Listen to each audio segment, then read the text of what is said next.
generacionales en sus vidas. Hay otros que piensan que no hay maldición generacional. Entonces vamos a ver qué dice la Biblia. Y aquí comienza diciéndolos el versículo 4 de Éxodo 20. Dios les dice que no se harán imagen ni ninguna semejanza de lo que está arriba en los cielos, ni abajo en la tierra, ni en las aguas debajo de la tierra. Dios le dice, no te inclinarás a ellas, ni las honrarás, porque yo soy Jehová tu Dios, fuerte, celoso. Y aquí está el punto de lo que vamos a meditar hoy. Este es un pasaje que citan las personas que creen que hay maldiciones generacionales. Dice Dios aquí que visito la maldad de los padres sobre los hijos. No está diciendo literalmente que Dios los maldice, ¿verdad? Pero Él visita la maldad de los padres sobre los hijos hasta la tercera y cuarta generación de los que me aborrecen. Puede sentarse, hermanos. Y leamos ese último parte. Yo soy Jehová tu Dios, fuerte, celoso, que visito la maldad de los padres sobre los hijos hasta la tercera y cuarta generación de los que me aborrecen. Entonces, hermanos, ¿qué es lo que comúnmente se cree cuando se habla de una maldición generacional, verdad? Lo que comúnmente se cree, hermanos, es de alguna forma las personas sienten o creen de que Dios los hace culpables a ellos por los pecados de sus antepasados. O sea, la maldición generacional, la gente que cree en esto, ¿verdad? Cree de que, por ejemplo, usted es culpable por el pecado de su papá, por el de su mamá, por el de sus abuelos, por ambas partes, y nuestro hermano escogió sabiamente esa imagen para ponerla, porque así como el árbol genealógico se recuerda a usted, hermano, que estaba usted y se iba haciendo las ramas para arriba. De igual manera, la gente cree que las maldiciones, de los pecados, de los pecados, de los pecados, de los pecados, se le vienen acumulando al último que viene naciendo, ¿verdad? Entonces, piensan que Dios los tiene a ellos, les da parte de la culpa, ¿verdad? Por el pecado de sus padres, y piensan que las consecuencias de este pecado vienen sobre sus vidas, y de alguna manera esto uno se quita cierta culpa, como vamos a ver que hace Israel, de lo mal que está en nuestra vida, y le echamos la culpa, no, por los pecados de mi mamá, por los pecados de mi papá, por los pecados de mi abuelo, por los pecados de mi tatarabuelo, es que yo estoy tan mal como estoy. Y vamos a ver, hermanos, si Dios da maldiciones generacionales, si Dios culpa a los papás y a los ancianos, a los nietos y a los, ¿verdad? Y sigue las generaciones por los pecados pasados, ¿verdad? Hasta la tercera o cuarta generación o más allá, hermanos. Entonces, prácticamente esto es, ¿verdad? Donde piensan de que, por ejemplo, el más común quizás es la brujería, ¿verdad? Donde personas se han metido a ocultismo, hermanos, y piensan de que porque el papá practicó tanto, hizo brujerías, ¿verdad? Entonces el hijo dice, yo estoy cargando las maldiciones de los pecados que hizo mi papá, y luego mi hijo va a seguir cargando con las maldiciones de todas las brujerías o adulterios, ¿verdad? Prácticamente pienso que son los más comunes, de que a veces las personas piensan, ¿verdad? De que ellos llevan la maldición, que Dios los maldice, ¿verdad? Que ellos son culpables por los pecados que fueron cometidos antes, ¿verdad? Y como no hay o no encuentran un versículo bíblico para respaldarlo, pues usan donde Dios visita la maldad de los padres sobre los hijos hasta la tercera y cuarta generación. Ahora, hermanos, cuando nosotros, ¿verdad?, vamos a interpretar la Biblia, el principio fundamental sobre el cual interpretamos la Biblia es que la Escritura se interpreta a sí misma, ¿verdad? Entonces, cuando yo tengo un pasaje de la Biblia, yo lo que tengo que ver es los pasajes paralelos que me hablan de esta misma cosa que me está hablando aquí, ¿verdad? Lo que Dios me dice en el contexto, lo que se está hablando, ¿verdad, hermanos, en otros pasajes bíblicos. Y es así como nosotros llegamos a la interpretación correcta de ese texto bíblico, ¿verdad, hermanos? Por ejemplo, en Apocalipsis 12, donde dice que hay un dragón, el principio de Apocalipsis 12, donde dice que hay una mujer vestida del sol y de la luna, con 12 estrellas a su alrededor. ¿Qué es esa mujer? ¿Qué son esas 12 estrellas? ¿Quién es ese sol y la luna? Pues en Génesis capítulo 37 nos habla José que él tiene un sueño donde el sol, la luna y las 11 estrellas se inclinaban hacia él. ¿Quién es esa mujer? Israel, hermanos. Entonces, así es como se interpreta la Biblia, ¿verdad? La Biblia se interpreta a sí misma, porque si no, nunca podemos decir, yo creo que para mí esto significa esto, porque entonces van a haber un montón, hermanos. Por ejemplo, ese Apocalipsis 12, hay personas que creen que habla de la Virgen María, que es esa mujer que está ahí escrita, pero no, ¿verdad, hermanos? La Escritura claramente nos muestra de que es Israel, la nación de Israel. Entonces, hermanos, cuando nos encontramos en un pasaje bíblico, nunca debemos de venir, yo creo que esto significa esto, o sacarlo del contexto, sino que, hermanos, tenemos que leer todo el contexto y sobre todo si uno conoce toda la Biblia o ha leído toda la Biblia, es mejor aún. Y buscar pasajes paralelos. Mi primer Biblia que yo tuve, hermanos, no era una Biblia de estudio, pero tenía lo más importante que cualquier Biblia pueda tener, de estudio. Aunque esta no era de estudio, pero debajo de cada versículo bíblico tenía pequeños versículos. Y luego yo me iba a ver esos otros versículos. Ahora entiendo, decía yo. Y inconscientemente aprendí lo que luego aprendí de otros maestros, ¿verdad? De que la Biblia se interpreta a sí misma. Entonces, inconscientemente, pero el Espíritu Santo ya me estaba enseñando. Si usted tiene una Biblia de estudio y al lado tiene los versículos bíblicos, eso es lo más importante que hay. Dios escribió su palabra de esta manera para que nosotros no llegáramos a nuestras propias conclusiones, sino que la Biblia se interprete a sí misma, hermanos. Es muy importante esto. Ahora, ¿qué vamos a hacer en este caso, hermanos? ¿Qué se refiere Dios en este versículo bíblico? Veremos lo que la Biblia habla sobre esto. Y comencemos con el mismo Moisés. Si puede poner nuestro hermano un versículo. Deuteronomio 24:16. Aquí está hablando Moisés al pueblo y le dice que los padres no van a morir por los hijos, ni los hijos por los padres. Cada uno morirá por su pecado. Entonces ya vemos de entrada de que Dios en su ley dijo de que, digamos, su papá fue un asesino, no van a matar al niño por lo que hizo el papá. Porque el hijo no tiene culpa de lo que hizo el papá. Él va a morir por su pecado. El papá es el asesino. O digamos que es al revés. Ahí ya cambia aún más dolorosa la situación. El hijo es el asesino. El hijo es digno de muerte por la ley de Dios que Dios le dio a Israel. Pero el papá no va a morir en el lugar de su hijo. El hijo debe de morir por su propio pecado. Porque el punto era, hermanos, de que no hubiera un homicida suelto, ¿verdad?, en Israel, sino que cada uno pagara por su pecado. Entonces, aún, hermanos, aquí vemos rápidamente que Moisés, aquí Dios nos comienza a dar luz sobre este tema. En la ley de Dios, ¿verdad?, en el Antiguo Testamento, cuando alguien hacía algo digno de muerte, como un homicidio, porque allá en el Antiguo Testamento era ojo por ojo, diente por diente, vida por vida, ¿verdad? No para que Dios me fuera a vengar, por cierto. No, esto es lo que significa ese pasaje, que si alguien me lastima un diente, ¿verdad?, yo le voy a ir a venir a quebrar el otro diente. No, el punto era que la ley, las autoridades, le fueran a quebrar el diente al otro, por así decirlo, ¿verdad? O sea, si alguien venía y le quitaba la vida a un familiar, no era que uno iba a venir a asesinar al otro, no. Las autoridades que Dios había puesto en Israel iban, y en nuestro país así funciona también, ¿verdad, hermanos? Aquí si alguien nos hace un crimen, no voy a venir yo a desquitármela, no, yo llevo la autoridad. Porque dice la Biblia en Romanos 13 que Dios le dio la espada al gobierno para castigar al malhechor. Así que, hermanos, desde aquí ya vemos esto. Ahora, si van en sus Biblias conmigo a Ezequiel 18, yo sé que en la mente de varios de ustedes, hermanos, ya estaba este versículo ahí, ¿verdad, hermanos? Porque habla muy similar a lo que dice aquí. Y vamos a leer 20 versículos aquí. Quizás no todos los 20, pero vamos a leer bastantes versículos aquí, porque este pasaje bíblico nos da mucha luz sobre esto. Primero, hermanos, lo que quiero que veamos es lo que no significa ese versículo de que Dios visita la maldad de los padres sobre los hijos hasta la tercera y cuarta generación. Y luego vamos a ver lo que sí significa y el reto que tenemos nosotros por delante. ¿Lo tienen, hermanos? Ezequiel 18, versículo 1. Le doy unos segunditos más.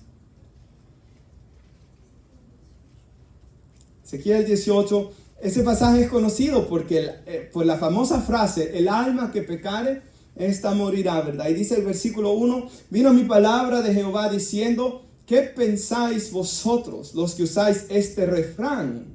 Oiga cómo era sobre la tierra de Israel, que dice, los padres comieron las uvas agrias y los hijos tienen la dentera. Entonces lo que ellos decían eran, nuestros papás estuvieron allá comiéndose, ¿verdad? Como en nuestros días. Mi papá fue el que estuvo comiendo el montón de dulces, ¿verdad? Que fue a decir Baby Robert. Y que después a mí me quedan las caries por culpa de lo que hacía mi papá, ¿verdad, hermanos? No es así. Pero ellos tenían este refrán. Ahora, el libro de Ezequiel, recuerde que fue escrito cuando ellos estaban en 70 años de cautiverio. Entonces, ¿qué es lo que ellos decían? Nos deportaron de nuestra tierra, murieron muchos de nuestros familiares, destruyeron nuestra nación, estamos en una nación extranjera por culpa de nuestros padres, no por nuestra. Ellos comieron las uvas agrias y aquí yo estoy sufriendo por la culpa de ellos. Y hermanos, Dios lo que les muestra es que tanto sus padres como ellos eran culpables ante Él también. Y Dios comienza a lidiar con esto. Y ciertamente, hermanos, sí, nosotros, como vamos a ver, influenciamos la vida de nuestros hijos, para bien o para mal, ¿verdad, hermanos? Eso es algo claro. Sí es verdad de que los padres de estos judíos habían hecho el mal y, vamos a ver, plantaron el mal en sus generaciones a tal punto que ya no había vuelta atrás para esa generación. Se había pervertido tanto esa comunidad de judíos, hermanos, estaban tan perdidos en los pecados. Si usted lee la Biblia, el Antiguo Testamento, eran peor que las demás naciones, que Dios no tenía otra opción más que castigarlos y después de 70 años volverlos a su tierra. No porque se portaron bien, por cierto. O sea, después hubo unos que regresaron a la tierra. No porque sus padres habían hecho el bien, sino por la misericordia de Dios. Ese castigo que Dios había mandado no era por una maldición generacional, sino que era porque Dios ya no quería que se destruyeran más. Porque esa nación era importante, porque de Judá, de la tribu de Judá, hermanos, iba a venir el Señor Jesús. Era necesaria para la salvación de todos. Pero ellos decían esto, ¿verdad? Dice el versículo 3. Espero que haya quedado claro eso, hermanos. Pero dice el 3, vivo yo, dice Jehová, y si tiene preguntas después de la prédica, acérquese por favor a mí. Prefiero que me las diga a mí después y no que, ¿verdad?, se vaya con la duda. Dice, vivo yo, dice Jehová el Señor, que nunca más tendréis por qué usar este refrán en Israel. El 4, he aquí todas las almas son mías. El alma del Padre, así como el alma del Hijo es mía, el alma que pecare esta morirá. Más adelante, ¿qué dice el libro de Ezequiel? Que Dios no se deleita en la muerte del impío. O sea, que Dios no se deleita en ver un alma irse al infierno. Dios les dice a Ezequiel que como atalaya les diga, les predique la verdad, porque si no les dice la verdad va a demandar su sangre de ellos. Pero Dios les dice que Él se duele en su alma cuando alguien se pierde. Ahora, hermanos, el alma que pecare esta morirá. Y el 5 dice, el hombre que fuere justo e hiciese según derecho y justicia, que no comiera en los montes. Usted dirá, ¿qué pecado es ese? Porque en las montañas hacían los actos de idolatría, ¿verdad, hermanos? No alzar sus ojos a los ídolos, ahí mismo lo dice ahí. No violare a la mujer de su prójimo, no se llegare a mujer menstruosa. La razón era ceremonial, ¿verdad? Esa, hermanos, esa ley. Ni oprime a ninguno, que al deudor devolviere su prenda, que no cometiere robo, que diera pan al hambriento, que cubra al desnudo con vestido, que no prestare a intereses, ni tomare usura, que la maldad retrajese su mano, e hiciere juicio verdadero entre hombre y hombre, en mis ordenanzas caminare, guardar mis decretos para hacer rectamente lo que es justo, este vivirá, dice Jehová el Señor. Entonces aquí nos muestra a un hombre, porque vamos a ver el papá, el abuelo, por así decirlo, el padre y el nieto aquí. Que Dios va a dar 3 generaciones. Para dejar esto claro. Aquí vemos un hombre que fue bueno, caminó en los caminos de Dios. Bueno, solo hay uno, por cierto, es Dios, dice la Biblia. Y todo lo bueno que hacemos nosotros es por la gracia de Dios también, ¿verdad, hermanos? Pero aquí vemos un hombre que por la gracia de la palabra de Dios caminó en los caminos rectos del Señor. Pero mira el 10. Así este hombre engendrare un hijo que es ladrón, derramador de sangre, o que haga alguna de estas cosas. y que no haga las otras, o sea, que haga maldades y que no haga las cosas buenas, sino que comiere sobre los montes, violare a la mujer de su prójimo, al pobre y al menesteroso oprimiere, cometiere robos, no devolviera la prenda, o alzare sus ojos a los ídolos, hiciera abominación, prestara a interés, y tomara usura, ¿vivirá este? No vivirá, dice Dios. Todas estas abominaciones hizo, de cierto morirá, su sangre será sobre ¿quién? Él, no el papá. El papá le dio el buen ejemplo, lo instruyó correctamente. Él decide hacer lo opuesto que su padre hizo. Y muere, su sangre será sobre él. 14. Pero si este malvado, el abuelo fue bueno, el papá fue malo, pero aquí viene el nieto. Pero si este engendrare hijo, lo tenemos, hermanos, el 14, el cual viere sobre todos los pecados que hizo su padre, y viéndolos no hiciere según ellos. O sea, este ve el ejemplo malvado del papá. Y esto también es cierto, hermanos, de que yo sé de que nosotros tenemos una gran influencia en nuestros hijos, la Biblia nos lo enseña, pero llega una parte donde ellos deciden qué persona van a ser, ¿verdad, hermanos? Llega una parte donde ellos deciden qué persona van a ser. Eso es lo que está pasando aquí. El abuelo fue un buen hombre, siguió los caminos de Dios. El segundo decidió ser lo peor, asesino, todo lo que dice ahí. El tercero, viendo todo lo que el papá hacía, decide seguir un camino diferente. ¿Qué nos dice la Biblia aquí? De que no podemos estar usando nuestros padres como excusa aquel día tampoco. Ahora dice ahí, no comiere sobre los montes. Vamos a seguir más adelante, ¿verdad? Prácticamente no hace las maldades de su padre. Dice al final del 17, este no morirá. No, perdón, leámoslo todo. Apartare su mano del pobre, intereses y usura no recibiere. Guardare mis decretos, dice Dios. Anduviere en mis ordenanzas.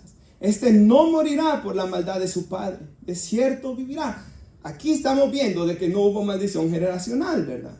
Su padre dice, por cuanto hizo agravio, despojo violentamente al hermano e hizo en medio de su pueblo lo que no es bueno. He aquí, él morirá por su maldad. Ahora viene el 19. Y si dijeres, ¿por qué el hijo no llevará el pecado de su padre? Dios trajo algo en mi mente ahorita. ¿Se recuerda, hermanos? Cuando estaba Jesús con aquellos discípulos y ven aquel muchacho, bueno, ya no estaba muchacho, pero aquel hombre ciego de nacimiento, dice el apóstol Juan. Y cuando lo ven, ¿qué es lo primero que se preguntan esos discípulos? Porque aunque aquí Dios había hablado en Ezequiel tan claramente, ellos seguían creyendo cosas que habían escuchado y no creían la palabra de Dios. Y le preguntan a Jesús, ¿quién pecó? Él o sus padres. O sea, este está ciego por culpa del pecado de sus papás, por una maldición que Dios lo ha maldecido, porque es una maldición generacional. ¿Qué dijo Jesús? Ni este ni sus padres. Él está enfermo para que la gloria de Dios se manifieste en él. Dios tenía un propósito detrás de él, sabía por qué él había permitido esta cosa. El hermano, se me olvida el apellido de este muchacho, pero el que no tiene, el de Australia, el evangelista que no tiene pies y manos. Hermanos, él dice que él se trató de suicidar en algunas ocasiones cuando sus papás lo dejaban en la tina, ¿verdad? Hay algo grandecito. Cuando él estaba adolescente, dice que se trataba de ahogar a veces porque él ya no quería vivir, porque no tenía pies y no tenía piernas, ¿verdad? Y no tenía brazos tampoco. Y entonces dice que una vez, leyendo la Biblia, porque su padre, si recuerdo bien, era pastor, lee ese pasaje de que Dios tenía un propósito con la enfermedad de ese ciego. Y él dice, el Espíritu Santo usó ese pasaje en su vida y él dice, Dios tiene una oportunidad para mí. Y luego él cuenta cómo él ha llegado a predicar a naciones que el evangelio no es permitido. O sea, él ha llegado, ya ha visto videos de él en la cárcel, de él predicando en las escuelas, aquí en Estados Unidos, de él en lugares que no se permite, como las escuelas o en países en el Medio Oriente. Y él comprendió, Dios tenía un plan con esto que me permitió que pasara. Así que en este caso, hermanos, vemos de que del ciego que yo estoy mencionando del Evangelio de Juan, no fue porque pecara uno o el otro. Y esto es algo bien terrible, porque yo recuerdo una vez de que un joven adolescente estaba bien dolido, había pasado muchos problemas. Y recuerdo, hermanos, de que su padrastro le dijo, eres un maldito y por eso te pasan todas estas cosas. Y el corazón del niño, creo que tenía 13 años, pero quebrantada su alma, hermanos. Y yo sentí una ira tan terrible, hermanos, y al ver esto, y entonces eso es lo que a veces la gente cree, de que cargan pecados de los padres, que cargan pecados de los abuelos, y a veces hay papás o padrastros o madrastras, ¿verdad? O mamás de que les dicen estas palabras tan horribles a sus hijos, hermanos, que los lastiman terriblemente. Ahora, hermanos, nos sigue diciendo el 19, ¿lo tiene? ¿Por qué el hijo no llevará el pecado de su padre? ¿Por qué el hijo hizo, dice, y ahí responde, porque el hijo hizo según el derecho y la justicia, guardó todos mis estatutos y los cumplió, de cierto vivirá. El 20, el alma que pecare, esta morirá. ¿Qué más claro que esto? El hijo no llevará el pecado del padre, hermano. Y el padre llevará el pecado del hijo.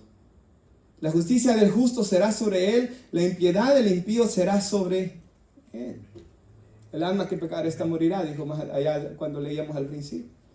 Entonces, hermanos, Dios nos dice aquí claramente, Jesús nos lo dijo allá en el Nuevo Testamento, claramente, de que ninguno que estamos aquí, Dios nos culpa por el pecado de nuestros papás.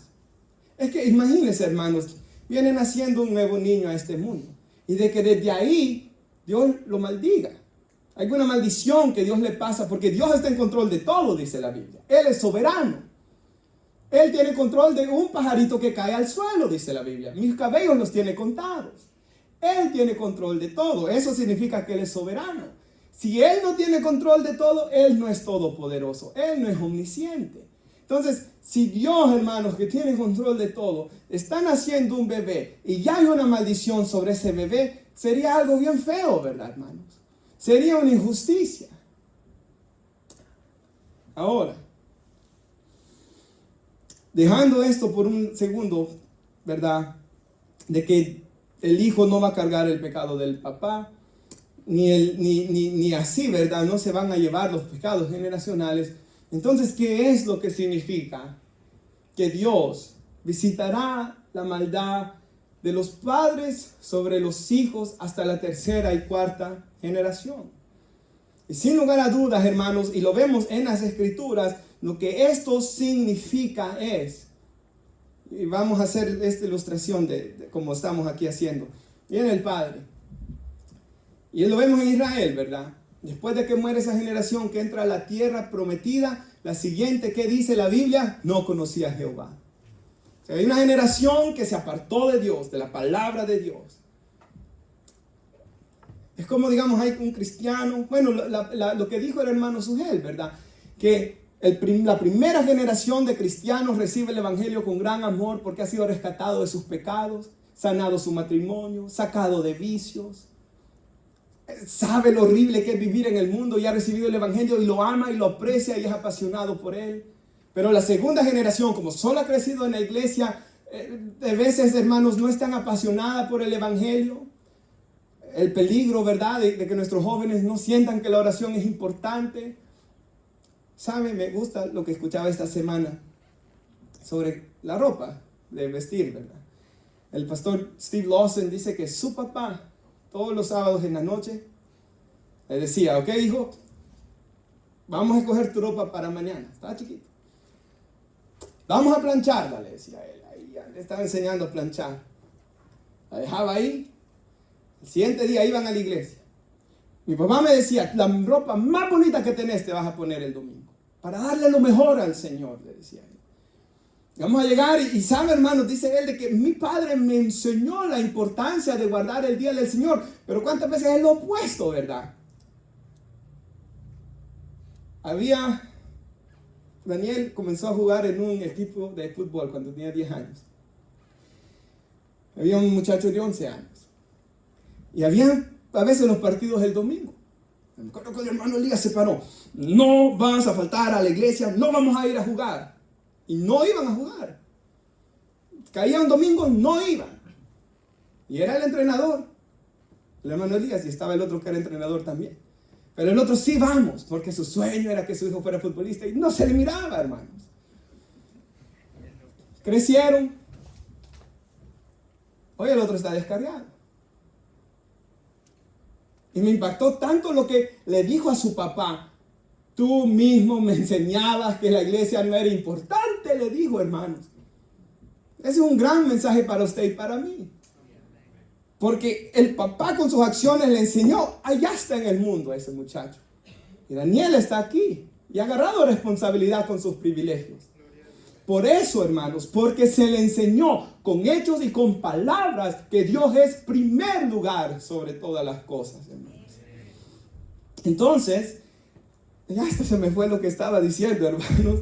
La tercera y cuarta generación, ¿verdad? Veamos de que hay un papá que desobedece la ley. Entonces viene la segunda generación. Y esta segunda generación ya no ha sido instruida en la palabra de Dios, sino que es instruido en lo que el papá hace, que en Israel fue la idolatría. Entonces esta segunda generación, por así decirlo, el papá plantó el pecado en el hijo. ¿Lo vio?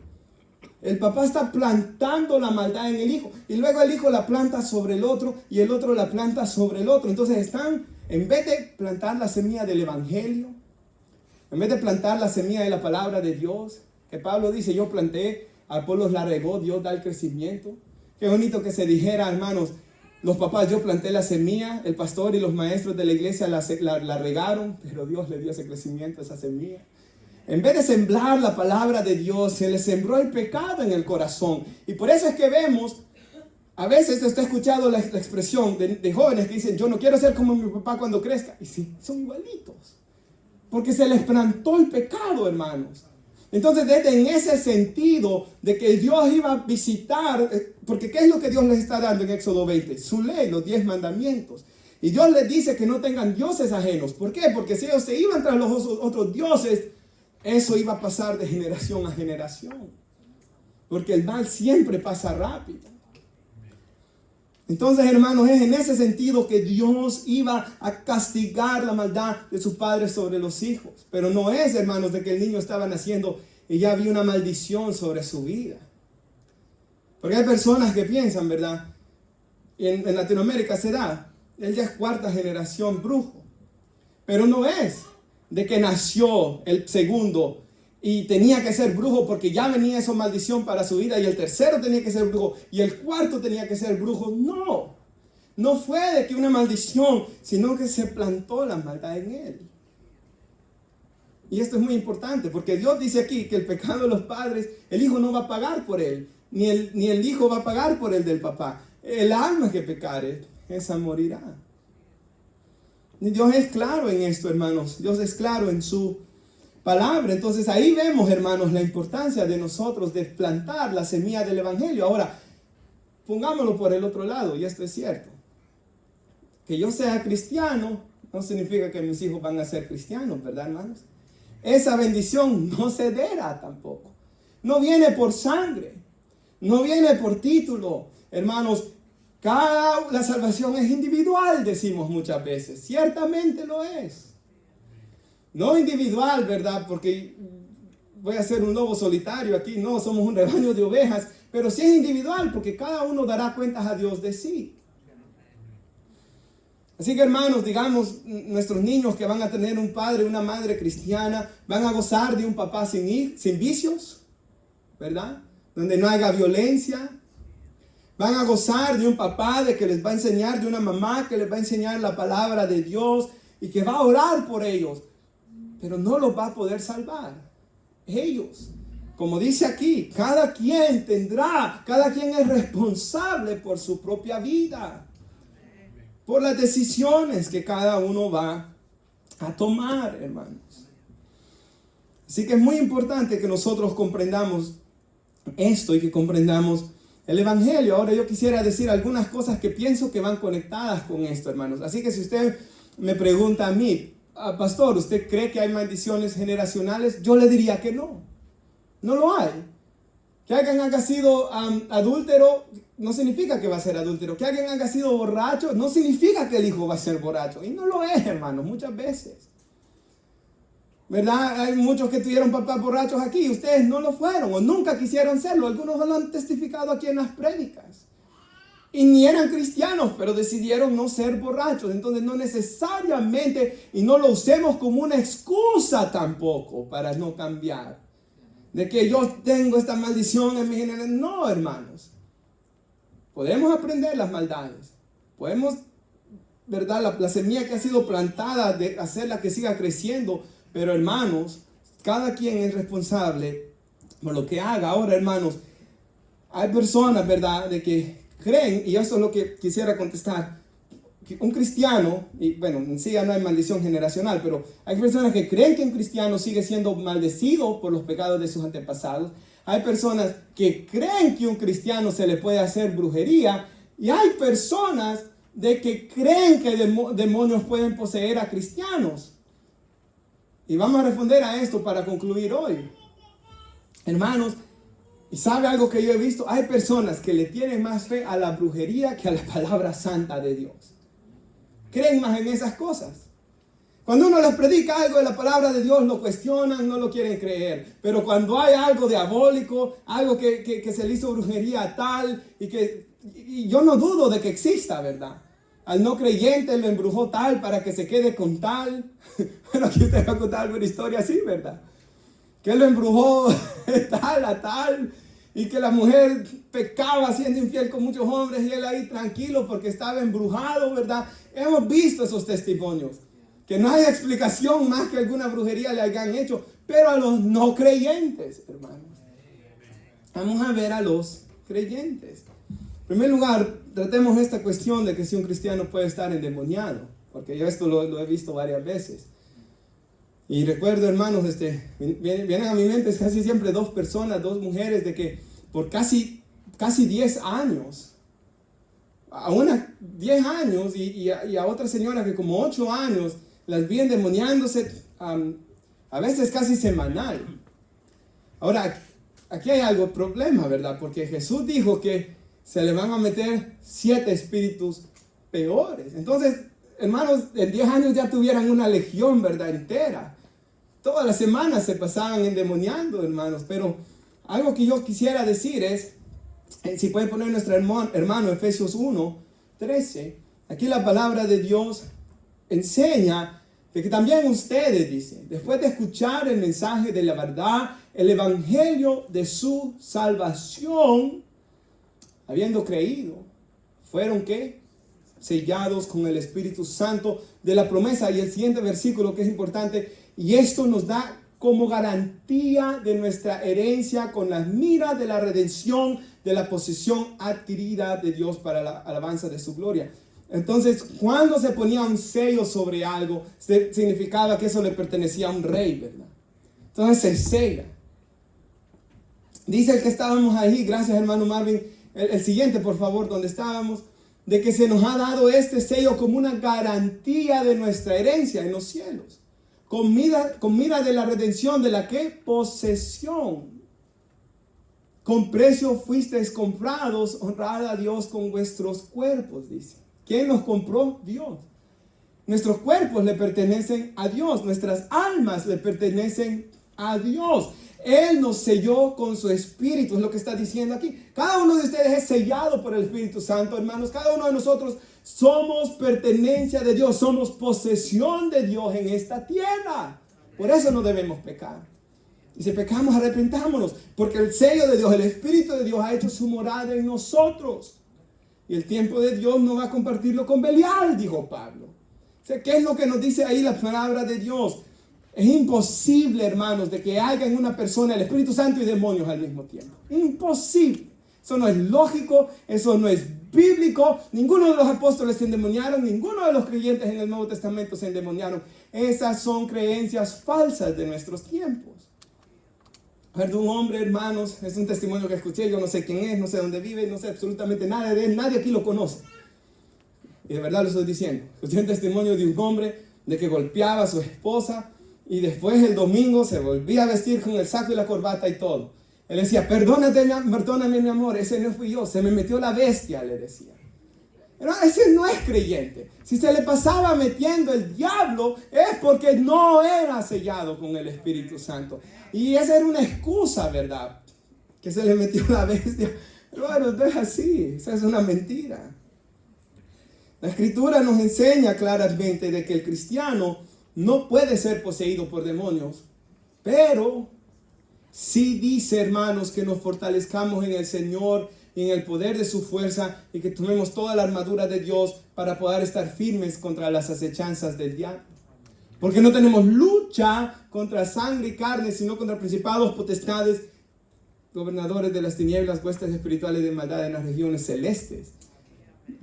La palabra lucha, allí en Efesios 6, 10 al 12, creo que es en el 12, la palabra lucha, una vez leyendo la Biblia en inglés vi que decía wrestle, como wrestling. Me puse a buscar en el griego que significa combate cuerpo a cuerpo. O sea, no puede ser un cristiano poseído por un demonio, pero sí está en una lucha contra las tinieblas. El cristiano está en guerra, hermanos.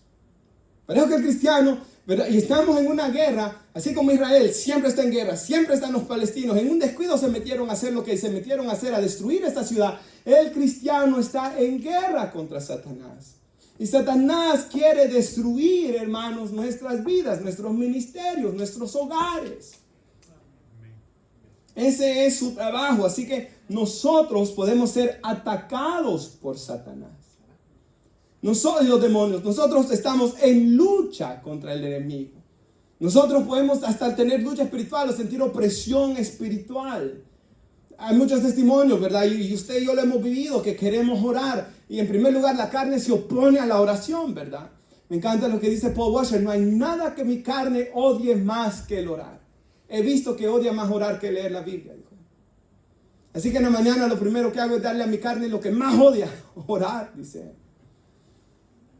El hermano me daba un videoclip, yo, a Daniel y a Stephanie, un videoclip de 1 minuto de un hermano que él decía de que muchas veces, dice, cuando oramos, estamos orando en la carne, dice, y nuestro espíritu no está teniendo comunión con Dios. Y luego, hermanos, esto ya son mis palabras, no lo del videoclip. Yo pienso que a veces estamos orando solo como para colmar la conciencia o para cumplir, o para decir que somos cristianos, o porque hice lo que la Biblia me está diciendo, pero nos estamos quedando sin comunión con Dios. ¿Verdad que nos ha pasado, hermanos? A mí me ha pasado. Que he orado, hermanos, y he estado diciendo palabras, pero mi espíritu en sí no ha estado teniendo comunión con Dios. Y así es como se comienza a enfriar espiritualmente uno. Y el hermano, regresando al videoclip, el hermano decía que al postrarnos, nos tratemos de posicionar de tal manera que nuestro espíritu tenga comunión con Dios, ¿verdad? Y esto es algo importante, hermanos. Que cuando oremos, es lo mismo congregarme. Yo puedo congregarme por cumplir o puedo congregarme por tener comunión con Dios. Puedo leer la Biblia para solo leer, para tener alguna sabiduría intelectual, o puedo leerla de tal manera que estoy teniendo comunión con Dios. Y eso es lo que yo quiero.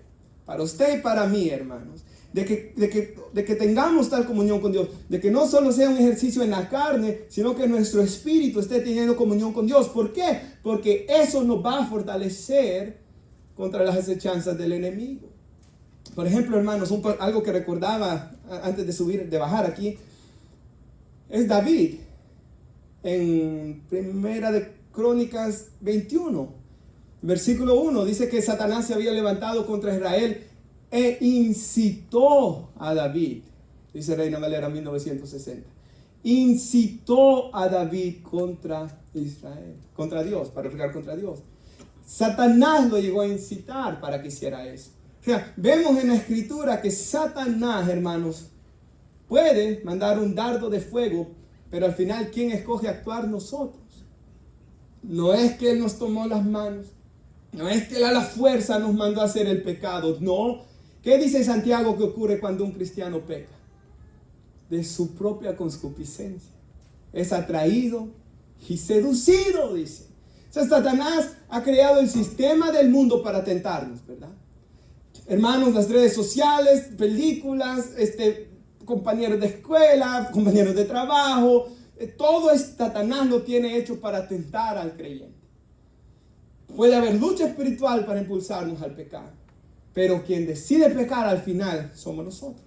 Puede mandar un dardo de fuego, puede poner en nuestro corazón, en nuestra mente el pecar. Pero allá nosotros, me encanta lo que dijo Billy Graham, no puedo evitar que un pájaro vuele sobre mi cabeza, pero sí puedo evitar que hagan nidos. Entonces Satanás puede mandar dardos de fuego, pero al final yo escojo si alimento esto. Yo escojo, hermanos, si sigo pensando en esto. Yo escojo hacer morir el pecado o alimentar el pecado. Yo escojo, hermanos. Y usted escoge. Cada uno de nosotros, cuando ha pecado, hemos pecado porque hemos decidido actuar en la carne. Jesús dice que pecamos por la maldad de nuestro corazón, porque de aquí salen las malas palabras, de aquí salen los malos pensamientos, de aquí salen toda mala acción. ¿Y sabe por qué pecamos? Y esto es algo terrible, hermanos, porque no estamos apreciando la sangre que Jesús derramó en la cruz. Yo sé que no decimos eso, pero al final nuestra acción lo muestra. Yo sé que yo jamás voy a decir, no aprecio la sangre que Jesús derramó, pero mis acciones muchas veces lo muestran, hermanos. Yo nunca lo voy a decir con mis labios, pero tampoco debo hacerlo con mis hechos. Cuando pecamos, pecamos porque actuamos en nuestra naturaleza pecaminosa por maldad del corazón, dice la Biblia, y porque no estamos apreciando lo que Dios ha hecho por nosotros en Cristo Jesús. Esa es la razón. No, David cuando pecó, ¿verdad? En el Salmo 51, él asume la culpa de su pecado, no Satanás. Claro, a un cristiano, ¿verdad? Hay personas que están poseídas por demonios y lo vemos en la Biblia. Ya ellos actúan poseídos por demonios también.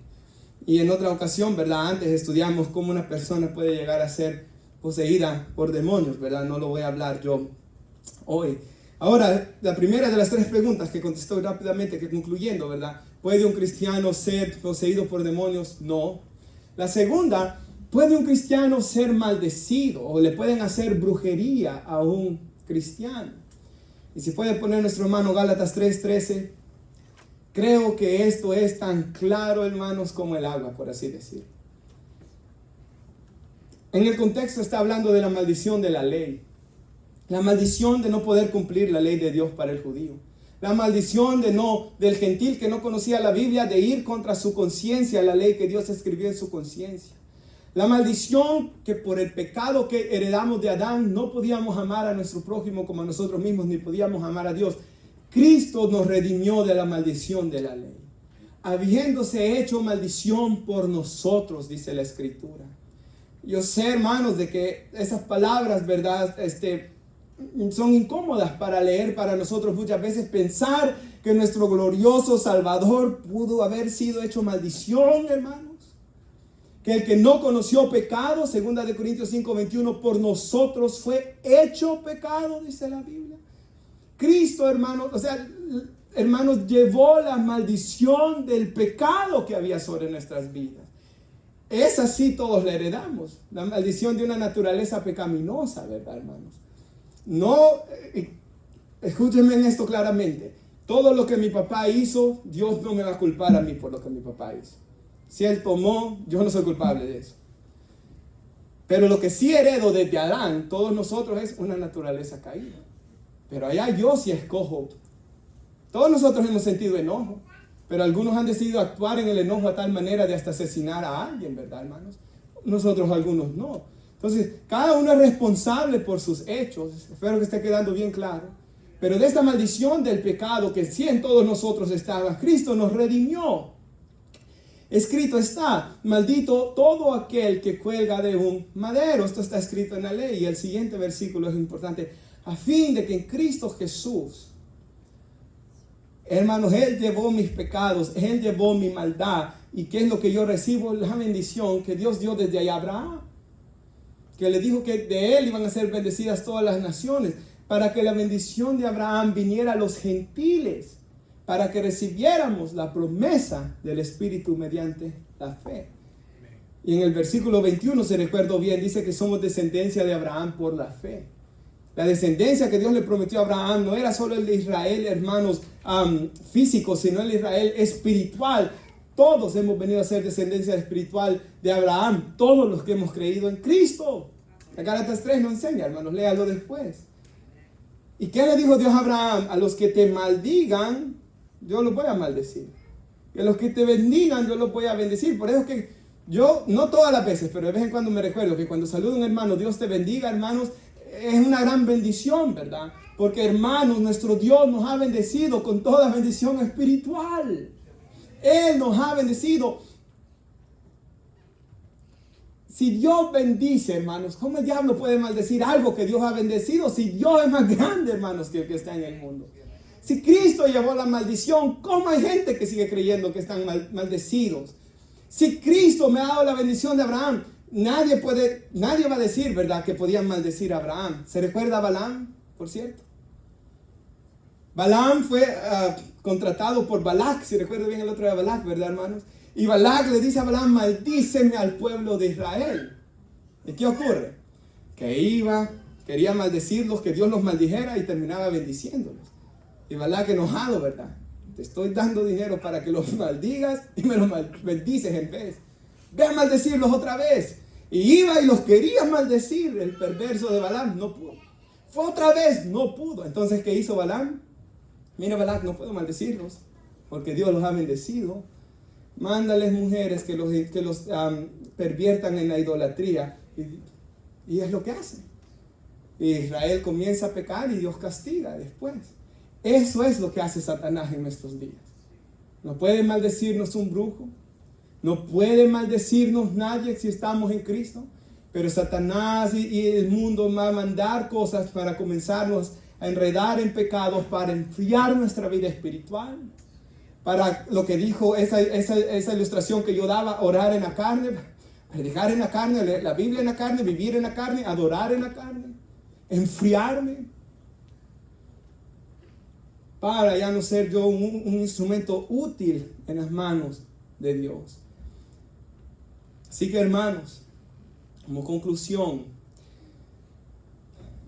¿puede un cristiano ser poseído por demonios? No. ¿Puede un cristiano ser maldecido o brujería tener algún efecto en él? No. Pero, así como no pudieron maldecir a Abraham, así como no pudieron maldecir a Israel, no pueden maldecir al pueblo que Dios ha comprado con su sangre, en cuyo pueblo Dios derrama su espíritu. Pero quisiera concluir con una exhortación final, si puede poner nuestro hermano Colosenses, de que sigamos en el camino. De que no, hermanos, nos apartemos de Cristo. Los reformadores lo llamaban la perseverancia de los santos. El Nuevo Testamento lo llama la paciencia de los santos. Y aquí la Escritura dice, sin embargo, Colosenses 1:22, ahora Dios los ha reconciliado en Cristo, hermanos, a nosotros, en su cuerpo de carne, mediante esa muerte que Cristo padeció por nosotros. Habiéndose hecho maldición, como hemos leído, habiéndose hecho pecado, habiendo muerto, habiendo tomado nuestro lugar en la cruz, hemos sido reconciliados con Dios, a fin de presentarnos como en aquel día santos y sin mancha e irreprensibles delante de Él. El libro de Judas 1:24 dice que lo hará con gran alegría, hermanos. Piensen eso. Es la buena noticia del Evangelio. El día que nos presentemos delante de Dios, haber muerto en Cristo Jesús, haber vivido en Cristo Jesús, haber sido salvo y nacido de nuevo por gracia y presentarnos Cristo en aquel día santos y sin mancha, irreprensibles. Y mire lo que sigue diciendo, esto Él lo hará. ¿Quién lo hará? Cristo, si en verdad permanecen en la fe. Es necesario, hermanos, que permanezcamos en la fe bien cimentados y constantes, sin movernos de la esperanza del Evangelio que han oído, hermanos. Es de gran importancia que nosotros permanezcamos en Cristo. Yo le decía a un hermano, y se lo he dicho a muchos hermanos, el problema de irse al mundo, alguien que ha probado que es verdad conocido al Señor, es que Dios lo va a disciplinar. Como que yo venga y diga, ok, cansé de esto, ya no puedo más, me voy al mundo, Stephanie, ya me cansé, ya no voy a ir a la iglesia, voy a ir a renunciar a la iglesia y me voy. En el momento que yo me vaya, si Dios me ha tomado por hijo, dice la Escritura, al Dios al que toma por hijo lo azota, lo disciplina. La disciplina de Dios cayera de tal forma sobre mí, hermanos, por desobedecer Lo que Dios sabe, y sabe, hermanos, me encanta lo que un hermano dijo, hermanos, de que él, cuando era jovencito, un hermano de Cuba, dice de que trató de ir a una fiesta. Y solo dice él, como dicen en Cuba, fui a hacer allá el papelón, dice él. No encajé, me sentí tan fuera de orden. Y eso sucede con los que se van al mundo después de haber conocido a Cristo. No puede. No puede pecar como alguien antes del que ha conocido a Cristo. Su conciencia lo come. Su pecado lo destruye. Hermanos, otro versículo para concluir, primera de Pedro. Mediante la fe, ustedes son protegidos. Reina Valera dice, guardados por el poder de Dios para la salvación. Está preparada para ser revelada en el último tiempo. Y al mismo tiempo, hermanos, de que debemos permanecer en la fe. Qué promesa más preciosa que esto no lo vamos a hacer en nuestras propias fuerzas, sino porque, hermanos, si la salvación estuviera solo en mis manos, yo sé que ya lo hubiera echado a perder. La razón por la que estoy aquí es por el Consolador que Él nos dejó. Por eso Jesús dijo, yo no los dejo huérfanos. Oh, sin el Espíritu Santo, hermanos, ¿cómo fuéramos renovados para arrepentimiento? ¿Cómo pudiéramos orar? ¿Cómo pudiéramos hacerle frente a Satanás? Si el Espíritu Santo, hermanos, nos dejara, el Satanás nos destruyera, ¿verdad? Pero es el Señor, hermanos. Nos da su poder para que permanezcamos en este camino también. Nos ponemos de pie y oramos y damos gracias.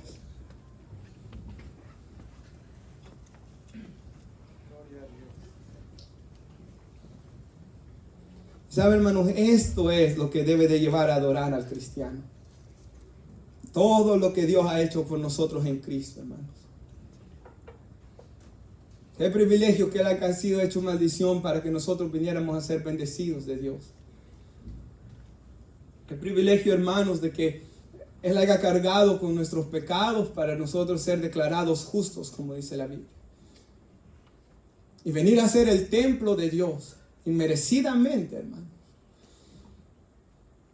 Y de que Dios cambia nuestro corazón de tal manera, y usted mismo lo sabe, cuando usted cuando usted fue cristiano, cuando Dios nos salvó, y en estos años que tengamos en Cristo, hemos caído en alguna cosa que antes se hacía. Por ejemplo, el enojo, ya no es igual. Mirar algo deshonesto, ya no es igual. Decir una mala palabra, ya no es igual. La puede decir el cristiano. Puede mirar algo deshonesto el cristiano. Se puede enojar el cristiano. Puede pecar el cristiano. Sí podemos, pero no como el impío. Porque el Espíritu Santo produce en nosotros tristeza que nos lleva al arrepentimiento. Porque nuestra conciencia y nuestro corazón han sido cambiados. Leía un devocional hoy en la mañana del pastor Joseph Alain, que vivió en los 1500, que él hablaba en un momento que él se encontraba en pecado. El pecado me atormenta, no tengo paz, me siento que esto me está destruyendo, y clamaba a Dios que Dios lo redimiera. ¿Por qué? Porque la gracia de Dios había obrado en él. Y cuando yo leía la descripción tan terrible de la angustia que él sentía, de repente en mi mente, en mi corazón, el Señor me ministraba algo. Aquí hay gracia. Porque hay hombres que se sienten hasta como el cerdo que se vuelve a revolcar en el lodo, dice la Biblia. Pero este hombre no, este hombre está siendo miserable en sus pecados. ¿Cuándo nos sentimos miserables? Cuando estamos haciendo el mal. Es la gracia de Dios para llevarnos al arrepentimiento, para que no sigamos por ese mal camino. Oh, cuán bueno, hermanos, es nuestro Dios. Oramos. Padre, yo le doy gracias por su palabra, Señor. Gracias por este mensaje que usted nos ha dado hoy, de lo que tenemos en Cristo, Señor. Algo tan inmerecido, Padre, algo